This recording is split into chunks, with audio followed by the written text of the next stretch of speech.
أعوذ بالله من الشيطان الرجيم.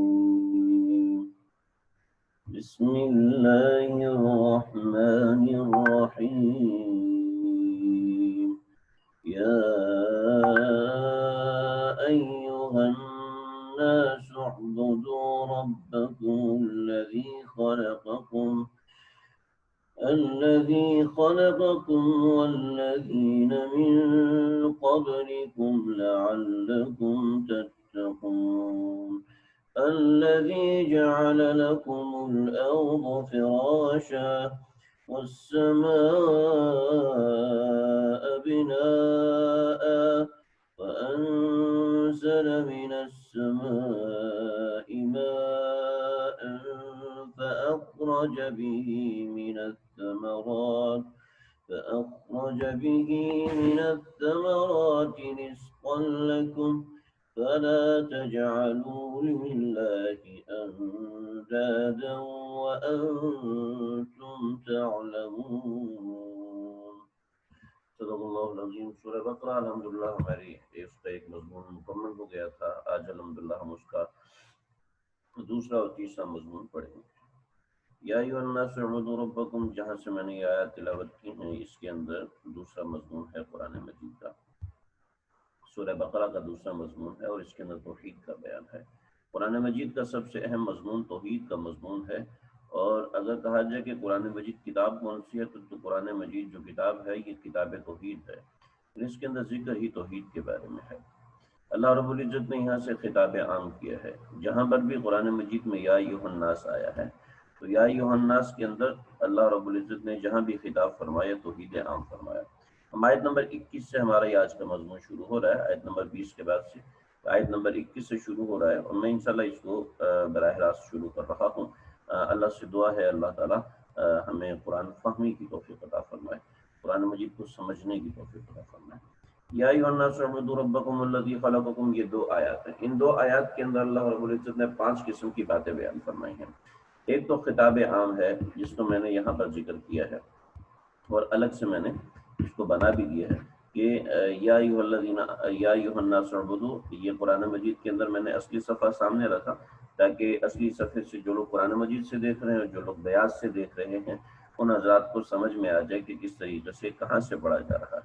اور جو لوگ بیاض سے نہیں دیکھ رہے اور وہ اسکرین پہ دیکھ رہے ہیں یا پھر صرف نفس قرآن مجید سے دیکھ رہے ہیں تو کم از کم قرآن مجید آپ کے سامنے ہونا چاہیے اور قرآن مجید کے اندر یا کوئی کاپی آپ کے پاس ہونی چاہیے جس کے اندر آپ ان مضامین کی نشاندہی کر لیں. اب یہاں پر توحید کا مضمون صرف ان دو آیات کے اندر، یعنی آیت نمبر 21 کے اندر اور آیت نمبر 21 کے اندر اور آیت نمبر 22 کے اندر یہ صرف توحید کا مضمون ہے. آیت نمبر 21 اس کو میں نے ہائی لائٹ کیا، آیت نمبر 22 اس کو بھی میں نے ہائی لائٹ کیا. ان دو کے اندر توحید کا مضمون ہے. اور توحید کے مضمون کے اندر جو باتیں ہیں وہ یہ ہیں کہ اللہ رب العزت نے ایک بات فرمائی ہے، یا ایھا الناس، اے لوگو، اعبدوا ربکم، اپنے پروردگار کی بندگی کرو. اپنے پروردگار کی بندگی کرو یعنی اپنے پروردگار کی عبادت کرو، یعنی جو بھی معاملہ ہے اس معاملے کو اللہ رب العزت کی طرف پھیر دو. تو اعبدوا ربکم کا جو معنی ہے یہاں پر، تو اعبدوا ربکم یعنی اپنے پروردگار کی بندگی کرو. پروردگار رب کیا ہوتا ہے میں الحمدللہ رب العالمین کے اندر اس کی تفصیل ذکر کر چکا ہوں کہ پروردگار کیا ہوتا ہے. کہ رب یرب تربیب، رب یرب تربیب یہ ایک گردان ہے جو میں نے پڑھی ہے. یہ آپ کو سمجھ میں نہیں آئے گی جب تک آپ صرف نحو نہ پڑھیں گے، لیکن اس کو سمجھنا کوئی اتنا مشکل نہیں ہے. رب یرب تربیب یہ کیا مطلب ہے اس کا معنی یہ ہے کہ وہ ذات جو چھوٹے سے بڑا کر دے، یعنی وہ ذات جو پرورش کرے، تربیت کرے، یعنی چھوٹے سے بڑا کر دے، چھوٹے سے بڑا بنا دے، اس کو رب کہتے ہیں. تو اعبدوا ربکم، اپنے پروردگار کی بندگی کرو. جی ہم بندگی کریں تو کیوں کریں؟ تو اللہ تعالیٰ نے 5 وجوہات ذکر کی ہیں. 2 جو ان آیات پہ میں نے نشان لگایا ہوا ہے. سب سے پہلے الذی خلقکم والذین من قبلکم، یہ 2 دلائل. الذی خلقکم، جس نے تم کو پیدا کیا، یہ آپ کو نظر آ رہا ہے. خلقکم، تم کو پیدا کیا. والذین من قبلکم، تم سے پہلوں کو پیدا کیا. اگر تم سے پہلوں کو پیدا نہ کرتے تو تم بھی نہ ہوتے. پھر تیسری دلیل الذی جعل لکم الارض فراشا، زمین کو تمہارے لیے بچھونا بنایا ہے، یہ تیسری دلیل ہے۔ والسماء بناہا، یہ بناء چوتھی دلیل، آسمان کو تمہارے لیے چھت بنایا ہے، زمین کو بچھونا اور آسمان کو چھت، آسمان کو چھت زمین کو بچھونا۔ وانزل من السماء ماء، اور پانچویں دلیل وانزل من السماء ماء، آسمان سے پانی اتارا، اس پانی سے کیا کیا فائدے ہوتے ہیں؟ یہ فائدے ہوتے ہیں۔ فاخرج به من الثمرات رزقا لكم، یہ فائدے ہوتے ہیں۔ تو یہ 5 دلائل اس ایک آیت کے اندر آ جاتے ہیں توحید کے، یعنی بندگی اللہ ہی کی کرنی چاہیے۔ کیوں؟ اس لیے کہ اللہ رب العزت نے ہمارے اوپر یہ 5 قسم کے ایسے انعامات کیے ہیں جو اللہ کے علاوہ کوئی دوسرا کر ہی نہیں سکتا۔ زمین کو کوئی اور اللہ کے علاوہ بنا نہیں سکتا، آسمان کو کوئی اور اللہ کے علاوہ بنا نہیں سکتا۔ نمبر 1 تو یہ۔ نمبر 2، آج تک کسی نے یہ دعوے نہیں کیے، یہ دعوے آج تک کسی نے نہیں کیے، یعنی یہ دعوے صرف اور صرف اللہ کر رہے ہیں، اللہ کے علاوہ کسی ذات نے یہ دعویٰ نہیں کیا، اللہ کے علاوہ کسی ذات نے ان باتوں کے اوپر لوگوں کو دلیل کے طور پر پیش نہیں کیا کہ لوگوں سے کہا جائے کہ یہ دلیل ہے دیکھو میرے خدا ہونے کی۔ اور بہت سے لوگ ہیں جنہوں نے خدا ہونے کا دعویٰ کیا ہے، لیکن ان 5 چیزوں کا دعویٰ کوئی بھی نہیں کر سکا کہ یہ کہا ہو کہ میں نے تم کو پیدا کیا ہے، یہ کہا ہو کہ تم سے پہلوں کو پیدا کیا ہے، یہ کہا ہو کہ زمین کو تمہارے لیے بچھایا ہے، یہ کہا ہو کہ آسمان کو میں نے بنایا ہے، یہ کہا ہو کہ آسمان سے بارش میں نے نکالی ہے، اتاری ہے۔ یہ تو کہتے ہیں کہ روزی ہم نے دی ہے، لیکن یہ دعویٰ نہیں کر سکتے کہ ہم نے آسمان کو بنایا۔ تو یہ 5 دعوے۔ اب ان آیات کا ترجمہ سمجھ لیں۔ یا ایھا الناس، اے سارے کے سارے لوگوں، یعنی چاہے مسلمان ہو چاہے تم کافر ہو، اعبدوا ربکم، تم اپنے پروردگار کی بندگی کیا کرو۔ کتنا محبت ہے اس کلام کے اندر، کتنا پیار ہے اللہ کے اس کلام کے اندر کہ اعبدوا ربکم، کہ اپنے پروردگار کی بندگی کرو۔ اعبدوا رب الذی خلقکم، ایسے کہتے ہیں نا، عبادت کرو بندگی کرو اللہ کی کہ اپنے پروردگار کی کہ جس نے تم کو پیدا کیا۔ بلکہ اللہ نے کتنا خوبصورت جملہ استعمال فرمایا، واہ واہ، اللہ کا تو ہر جملہ ہی خوبصورت ہے، لیکن اس کے اندر اپنائیت ہے۔ اعبدوا ربکم، ارے اپنے اللہ کی بندگی کرو، جو تمہارا اللہ ہے نا، جو تمہارا پروردگار ہے۔ ارے ابا کی بات مانو، اس کے اندر خوبصورتی نہیں ہے، اپنے پیارے ابا کی بات مانو، اس کے اندر بڑی خوبصورتی ہے۔ تو اعبدوا ربکم، اپنے پروردگار کی بات تو مانو جس نے تم سے پیار کرنے میں حد کر دی کہ تم کو بھی پیدا کیا، تم سے پہلوں کو بھی پیدا کیا، تمہارے لیے یہ انتظام کیا، تمہارے لیے وہ انتظام کیا، تمہارے لیے روٹی پانی کا انتظام کیا، تو اسی کی بندگی کرو، اسی کی بندگی کرنی چاہیے۔ الفاظ کے اوپر بندہ ڈھیر ہو جائے کہ کتنا خوبصورت انداز کلام اللہ رب العزت نے مجھے اور آپ کو مخاطب کر کے فرمایا۔ اے لوگو، یعنی اس کے اندر مجھے آواز آنی چاہیے، اے فیصل حیات ہیں، مجھے آواز آنی چاہیے، اے خالد، اے بکر، اے عمر، اے فلانے، اے فلانے، تو مجھے آواز آنی چاہیے کہ اے لوگو بندگی کرو اپنے پروردگار کی۔ یعنی اللہ کہتے ہیں میری بندگی کرو، یہ بھی بڑا خوبصورت ہوتا، لیکن اللہ کہتے ہیں اپنے پروردگار کی کہ جس نے خلقکم، تم کو پیدا کیا۔ خلق کہتے ہیں پیدا کرنے کو، عدم سے وجود میں لانے کو۔ عدم سے وجود میں لانا کیا ہوتا ہے؟ یعنی عدم سے وجود میں لانا یہ ہوتا ہے، قطرہ نہیں ہے، ایک قطرہ نہیں ہے سمندر بنا دیا، یہ ہے عدم سے وجود میں لانا۔ ایک پتا نہیں ہے جنگل اگا دیے، یہ عدم سے وجود میں لانا ہے۔ ایک ذرہ نہیں ہے ریگستان بنا دیے، یہ عدم سے وجود میں لانا ہے۔ کنکر نہیں ہے پہاڑ بنا دیے، یہ عدم سے وجود میں لانا ہے۔ کوئی ذات، نہ بندہ نہ بندے کی ذات، کچھ بھی نہیں، انسانوں کا ایک سمندر بنا دیا، شہر کے شہر، ملک کے ملک آباد کر دیے۔ الذی خلقکم، یہ ہے خالق۔ والذین من قبلکم، جس نے تم سے پہلوں کو پیدا کیا۔ لعلکم تتقون، اس لیے پیدا کیا تاکہ تم اس سے ڈرنے والے بنو، تاکہ تم متقی بن جاؤ۔ اس لیے پیدا کیا تاکہ تم اس کے ڈرنے والے بنو، اس کے متقی بنو، اس کے پیارے بنو۔ اس لیے پیدا کیا، یہ تمہارے پیدا کرنے کی وجہ۔ اس لیے پیدا نہیں کیا کہ تم ڈاکٹر بنو، انجینئر بنو، تم سائنسدان بنو۔ ہاں یہ ضروریات زندگی ہیں، مقاصد زندگی میں سے نہیں ہے۔ ڈاکٹر بنو، اس کے ساتھ تقویٰ، انجینئر بنو اس کے ساتھ متقی بنو، سائنسدان بنو اس کے ساتھ متقی بنو، مینیجر بنو اس کے ساتھ متقی بنو۔ الذی جعل لکم، پھر اللہ جہاں بھی اپنی بات کرتے ہیں نا تو اللہ اپنی تفصیل کے بغیر رہتے نہیں ہیں۔ الذی جعل لکم الارض فراشا، جس نے تمہارے لیے، پھر یہاں بڑی خوبصورتی، جس نے تمہارے واسطے تمہارے لیے کیا کیا، زمین کو بچھونا بنایا۔ کیسا بچھونا بنایا ہے کہ نہ اتنا سخت ہے کہ آدمی کھود نہ سکے، نہ اتنا نرم ہے کہ آدمی چل نہ سکے۔ والسماء بناء، اور آسمان کو بنایا چھت۔ کیسا چھت بنایا؟ جو کبھی لیک نہیں ہوتا، اور ایسا چھت بنایا کہ جس سے آپ کے لیے روزی بھی گرتی ہے۔ وانزل من السماء ماء، آسمان سے پانی اتارا۔ کیوں پانی اتارا؟ فاخرج به من الثمرات، اس کے ذریعے سے نکالے، فاخرج به من الثمرات، اس کے ذریعے تمہارے رزق کے طور پہ پھل نکالے۔ من الثمرات، اس میں سے پھل نکالے، رزق لکم، تمہارے رزق کے طور پر، اس میں سے پھل نکالے۔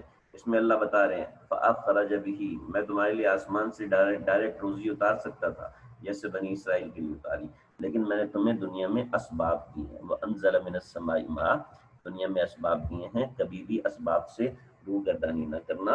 ایسا نہ ہو کہ اسباب چھوڑ کے کہنے لوگ ہم اللہ پہ توکل کرتے ہیں، ہم اللہ پہ بھروسہ کرتے ہیں، نہ اسباب اختیار کرنا، کیونکہ میں بھی جب تمہیں روزی دیتا تو اسباب کے تحت دیتا ہوں۔ وانزل من السماء ماء، آسمان سے میں پانی نکالتا ہوں، اتارتا ہوں، فاخرج به، پھر پانی کے ذریعے سے تمہیں روزی دیتا ہوں۔ لہذا کیا کرو؟ فلا تجعلوا للہ اندادا، فلا تجعلوا، مت بنانا اللہ کے لیے اندادا، اس کا مد مقابل، فلا تجعلوا للہ اندادا، تو نہ ٹھہراؤ، فلا تجعلوا، اور مت بناؤ، للہ، اللہ کے واسطے، لہذا اللہ کے لیے کوئی شریک مت ٹھہراؤ، للہ اندادا، کوئی شریک، کوئی ند، وانتم تعلمون، اور تم یہ بات سب باتیں جانتے ہو، تمہیں پتہ ہے کہ جو کچھ کرتا ہے وہ اللہ کرتا ہے، روزی دیتا ہے تو اللہ دیتا ہے، اللہ کے علاوہ کوئی اور روزی دینے کے قابل نہیں ہے، تو تم جانتے ہو کہ اللہ ہی روزی دیتے ہیں۔ اللہ اللہ اللہ، کتنی خوبصورت بات فرمائی۔ تو یہ توحید کا دوسرا مضمون ہے، مکمل ہوا۔ اس میں بہت سی باتیں ہو سکتی ہیں لیکن ہم تفسیر میں نہیں جاتے، ہم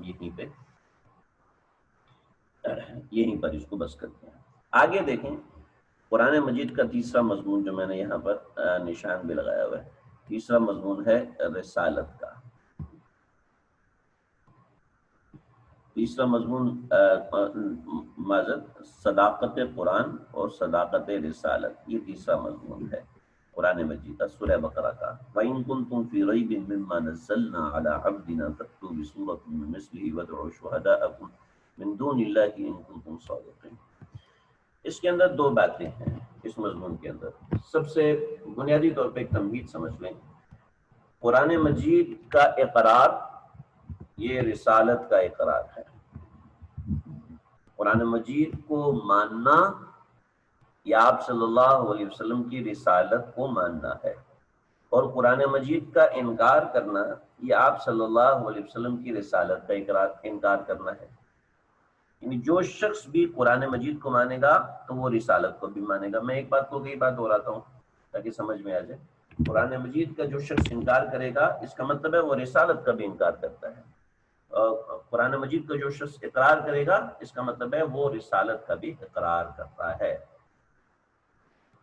اللہ اللہ، ہر سمجھیں ملحدین اور کفار اس وقت قرآن مجید کے اوپر دو قسم کے اعتراضات کرتے تھے، اور یہ کہتے تھے کہ یہ قرآن اللہ کی کتاب نہیں ہے۔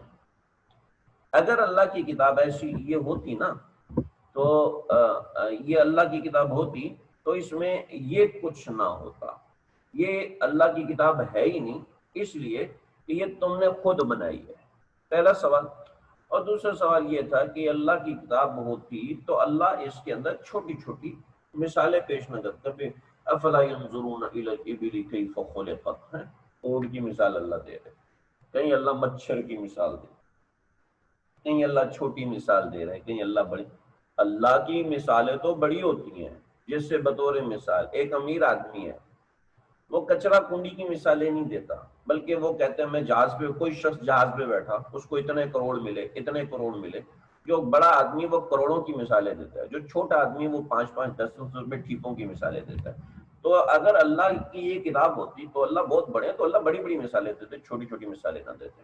تو ان دونوں سوالوں کا جواب دے کر قرآن کی صداقت اور قرآن کی صداقت کے ضمن میں اللہ رب العزت نے رسالت کی صداقت بھی کر دی.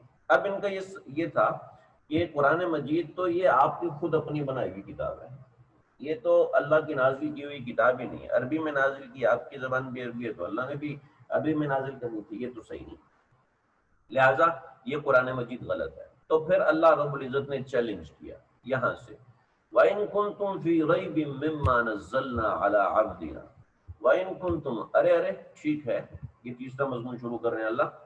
اگر تم لوگ فی ریبن، اس بات کے اندر شک کرتے ہو، شک کر رہے ہو اس بات کے اندر کہ جناب یہ تو محمد صلی اللہ علیہ وسلم نے خود بنائی. ریب کا مطلب شک، لا ریب فی میں گزر چکا ہے.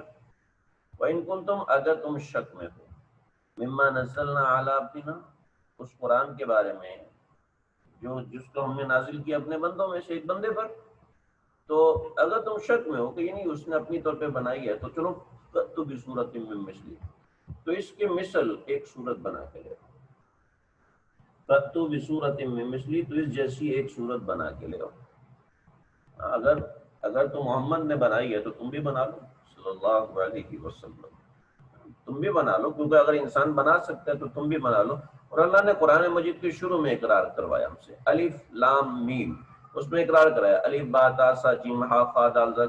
ان الفاظ سے اللہ نے الفاظ نکالے، الف لام اور میم. فرمایا کہ ان الفاظ کے اندر ان الفاظ میں سے ہم نے الفاظ چن کے قرآن بنایا ہے، لہذا تم بھی الفاظ چنو اور قرآن بنا کے دکھاؤ. تو یہ الف با تا سا سے مل کر یہ قرآن مجید بنا ہے، تو لہذا تم بھی بنا دو.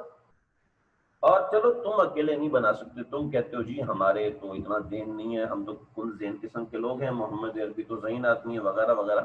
وَدْعُوا شُهَدَاءَكُم مِّن دُونِ اللَّهِ، تو اپنے جو شرکاء ہیں، اپنے جو مددگار ہیں، وَدْعُوا شُهَدَاءَ، تو اپنے جو مددگار ہیں نا، من دون اللہ، اللہ کے علاوہ، کیونکہ اللہ بھی تو مددگار ہے، تو اللہ کے علاوہ جو تمہارے مددگار ہیں ان کو بھی بلا لو اور ان کو کہو کہ ہمارے ساتھ مل کے بناؤ، ان کنتم صادقین، اگر تم سچے ہو. یہ قرآن کا چیلنج ہے، اور آج تک چیلنج ہے کہ آج تک کوئی شخص قرآن مجید کے مقابلے کا کچھ بنا کے لائے، کچھ بنا کے لائے. اور ایسا نہیں ہے کہ لوگوں نے کوشش ہی نہیں کیا. قرآن کا چیلنج ہے، ہر بندے نے کوشش کی ہے، ہر ملحد و دہریے نے کوشش کی ہے، مسلمہ کذاب نے کوشش کی ہے، اور عجیب و غریب گندے قسم کے اشعار اس نے پڑھے تھے. خیر ہمیں اس میں جانے کی ضرورت نہیں. اللہ کہتے ہیں کہ فَإِن لَّمْ تَفْعَلُوا فَإِن لَّمْ تَفْعَلُوا فَإِن لَّمْ تَفْعَلُوا، اگر تم یہ نہ کر سکو، فَإِن لَّمْ تَفْعَلُوا، اگر تم یہ نہ کر سکو، وَلَن تَفْعَلُوا، اور تم کر بھی نہیں سکو گے. چیلنج ہے جی، تم کر بھی نہیں سکو گے اور ہرگز نہیں کر سکو گے. پھر بھی اگر تم یہ کام نہ کر سکو اور یقیناً کبھی کر بھی نہیں سکو گے، فَاتَّقُوا النَّارَ، تو ڈرو اس آگ سے، وقودھا، جس کا ایندھن ہے الناس والحجارہ، لوگ اور پتھر. الناس والحجارہ، لوگ بھی اس کا ایندھن ہے، الحجارہ، اور پتھر بھی اس کا ایندھن ہے. سلفر بھی ایک پتھر ہے جی، گندھک بھی ایک پتھر ہے، اور گرینائٹ بھی ایک پتھر ہے، اور یورینیم جس سے ایٹم بم بنتا ہے وہ بھی ایک پتھر ہے. تو صرف عام پتھر مراد نہیں ہے. وقودھا الناس والحجارہ، جس کا ایندھن لوگ بھی ہیں اور پتھر بھی ہیں. اعدت، تیار کی گئی ہے، للکافرین، انکار کرنے والوں کے لیے، کافروں کے لیے تیار کی گئی ہے. اور اللہ کا ایک طریقہ کار ہے، جہاں کافروں کا ذکر کرتے ہیں تو اس کے مد مقابل مسلمانوں کا ذکر ضرور کرتے ہیں. اللہ فرماتے ہیں وَبَشِّرِ الَّذِينَ آمَنُوا، ارے خوشخبری سنا دو، بشر، خوشخبری سنا دو، الذین، ان لوگوں کو، آمنوا، جو ایمان لائے ہیں، وعملوا الصالحات، اور نیک عمل کیے ہیں. کیا خوشخبری سناؤ جی؟ ان کو خوشخبری سناؤ کہ ان لہم جنات تجری، کہ ان کے لیے باغات ہیں. کیسے باغات ہیں؟ تجری من تحتها الانہار، جس کے نیچے نہریں بہتی ہیں. کلما رزقوا، جب ان کو رزق دیا جائے گا، کلما رزقوا، جب بھی ان کو، اللہ فرماتے ہیں جب کبھی ان کو ان باغات میں سے کوئی پھل رزق کے طور پر دیا جائے گا، کلما رزقوا منہا، جب بھی کوئی پھل ان کو اس میں سے رزق کے طور پر دیا جائے گا، قالو، تو وہ کہیں گے ھذا الذی رزقنا، ارے اس طرح تو ہم کو پہلے بھی دیا گیا تھا، من قبل، اس طرح کے پہلے، فأتوا بہ متشابہا، ان کو دیا جائے گا اس سے ملتا جلتا پھل۔ یہ بھی ایک بڑی مزیدار قسم کی بات ہے۔ میرے استاد محترم ایک مرتبہ فرماتے ہیں ہم انڈونیشیا کے، تو انڈونیشیا میں ہمارے سامنے انہوں نے کھانے کے بعد ایک مالٹے لا کے رکھے، تو فرماتے ہیں میں نے کہا چھوڑو جی میں نہیں کھاتا ہوں، میرا گلا خراب ہو جاتا ہے۔ تو میں نے کہا نہیں جی یہ آپ کھائیں، چکھے تو صحیح۔ حالانکہ میں نے کہا چھوڑو جی مالٹا ہی تو ہے، خیر پوری ٹرے کھا گئے۔ تو میں نے کہا چلو یار میں ان کا دل رکھنے کے لیے ایک میں نے اٹھایا، جب ایک میں نے اٹھایا تو فرمانے لگے کہ میں حیران رہ گیا، اس کا ذائقہ بالکل ہی دوسرا تھا، نہ آم کا، نہ سیب کا، نہ مالٹے کا، نہ لیمو کا، نہ تربوز کا، نہ خربوزے، کچھ ذائقہ نہیں، بلکہ اس کا ذائقہ ہی بالکل اور عجیب اس کا ذائقہ تھا۔ کہنے لگے جو اس کی لذت میں نے محسوس کی آج تک، کہنے لگے 25 سال گزر گئے، آج تک میں اس کی لذت محسوس کرتا ہوں۔ بہتو بہم متشابہا، انسان میں اس چیز کی لذت ایسی حیرت کے ساتھ بڑھ جائے گی۔ اور بہت سی باتیں، وَلَهُمْ فِيهَا أَزْوَاجٌ، ان کے لیے وہاں پر پاکیزہ بیویاں ہوں گی، وَهُمْ فِيهَا خَالِدُونَ، اس میں وہ ہمیشہ رہیں گے جو ایمان لانے والے ہیں۔ عجیب بہت سی باتیں اس کے اندر، جو سننا چاہتے ہیں وہ میرے تفصیلی درس قرآن جو ہوتے ہیں اس میں سے سن لیں۔ آگے دیکھیں جی، دوسرا معاندین کا دوسرا شبہ ہے، وہ یہ کہتا ہے قرآن مجید جب اللہ کی کتاب ہے تو اس میں بڑی بڑی مثالیں ہونی چاہیے، اللہ تعالیٰ اس میں چھوٹی چھوٹی مثالیں دیتے ہیں، تو یہ کیا ہے، یہ تو اللہ کی کتاب ہو نہیں سکتی۔ تو اللہ جواب دیتے ہیں ان اللہ، بے شک اللہ، یقین کرو کہ اللہ لا یستحی، اس بات سے شرماتا نہیں ہے، کہ ان یضرب مثلا، کہ وہ بیان کرے کوئی مثال کو، ما بعودتن، کسی مچھر جیسے حقیر جانور کی، وما فوقہا، یا اس سے بھی گھٹیا مثال، یا اس سے بھی گھٹیا، یعنی اس سے بھی کوئی چھوٹی مثال ہو، وہ اللہ بیان کرنے سے شرماتا نہیں ہے، اس لیے کہ مثال کی حکارت سے مثال دینے والے کی حکارت لازم نہیں آتی جی۔ مثال دینے سے دنیا کا قانون ہے کہ کوئی مثال دینے سے کسی مثال دینے والے کی حکارت لازم نہیں آتی، مثال دینے سے ممثل لہو، یعنی جو گندی مثال ہے اس کی حکارت بتانا مطلوب ہوتا ہے، کبھی مثال کی وجہ سے مثال دینے والے کی حکارت نہیں ہوتی، یہ ایک اصول ہے۔ لیکن اللہ تعالیٰ دیتے ہیں تو یہ کس لیے دیتے ہیں؟ دو قسم کے لوگ، ایک تو وہ لوگ جو اس سے فائدہ اٹھاتے ہیں، ایک تو وہ لوگ جو اس سے فائدہ اٹھانے میں نے ٹیگ کیا ہے، فَأَمَّا الَّذِينَ آمَنُوا، پس وہ لوگ جو کہ ایمان رکھتے ہیں، فَيَعْلَمُونَ، وہ جانتے ہیں، أَنَّهُ الْحَقُّ مِنْ رَبِّهِمْ، کہ ان کے پروردگار کی طرف سے حق بات ہے، وَأَمَّا الَّذِينَ كَفَرُوا، جو لوگ انکار کرتے ہیں، فَيَقُولُونَ، تو وہ کہتے ہیں، مَاذَا أَرَادَ اللَّهُ بِهَذَا مَثَلًا، اللہ کا کیا ارادہ ہے اس مثال کو بیان کرنے سے؟ تو اللہ فرماتے ہیں آجو جی آجو، یہ درمیان میں میم ڈلا ہوا ہے، وقف لازم ہے، وقف لازم کا مطلب ہے آپ نے لازمی یہاں پہ رکنا ہے، اگر آپ نے یہاں پہ وقف نہیں کیا تو اس کا معنی یہ ہے کہ آپ نے معنی بالکل بگاڑ دیا۔ یضل بہ کثیرا، اللہ کہتے ہیں کہ اللہ ایسی مثالوں سے بہت سو کو گمراہ کرتے ہیں، ویہدی بہ کثیرا، اور بہت سو کو اللہ رب العزت ہدایت دیتے ہیں۔ کہ وجہ کیا ہے؟ بہت زبردست وجہ ہے، وجہ اس کی یہ ہے کہ ایمان صلاحیت کا نام نہیں ہے، جس میں صلاحیت ہے وہ بڑا مومن ہے، جس میں صلاحیت نہیں ہے وہ بڑا مومن نہیں ہو سکتا۔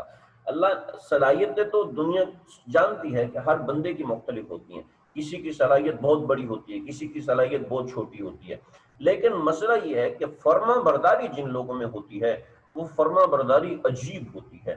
تو فرما برداری ہر بندے کے اندر ڈالے ہے، اب اس کی مرضی ہوتی ہے کہ وہ فرما برداری کتنی کرتا ہے اور فرما برداری کتنی نہیں کرتا۔ تو یضل بہ کثیرا، اللہ دیکھتے ہیں کہ کون فرما برداری کرتا ہے اور کون اپنی عقل لڑاتا ہے، تو یضل بہ کثیرا، ایسی مثالیں بیان کرنے کے بعد اللہ کہتے ہیں ہاں اب دیکھتے ہیں کون ہمیں مانتا ہے ہاں شیخ صاحب ہمیشہ ہی پیار محبت کی باتیں کرتے رہتے ہیں تو ساری کہتے ہیں واہ جی واہ واہ جی واہ، اور جہاں کہیں ایسی بات آتی ہے کہ جہاں پر غصہ ہوا وہاں پر پتہ چل جاتا ہے کہ وفادار کون ہے، بے وفا کون ہے، بھاگنے والا کون ہے، جوڑنے والا کون ہے۔ تو مسئلہ یہ ہے کہ قرآن مجید میں محض عقلی باتیں اور ساری ایسی باتیں ہوتی ہیں جو عقل میں آ جاتی ہیں تو جی واہ جی واہ قرآن مجھے بھی آتا ہے، لیکن جہاں آزمائش آئے گی وہاں اصل میں پتہ چلے گا۔ تو یضل به کثیرا، بہت سو کو اللہ اس سے گمراہ کر دیتے ہیں، کیونکہ جو اہل عقل ہوتے ہیں وہ اس صورت میں گمراہ ہو جاتے ہیں۔ جو اہل عقل وہ ہوتے ہیں جو فرما بردار ہوتے ہیں وہ اس سے گمراہ نہیں ہوتی۔ وَيَهْدِي بِهِ كَثِيرًا وَمَا يُضِلُّ بِهِ إِلَّا الْفَاسِقِينَ،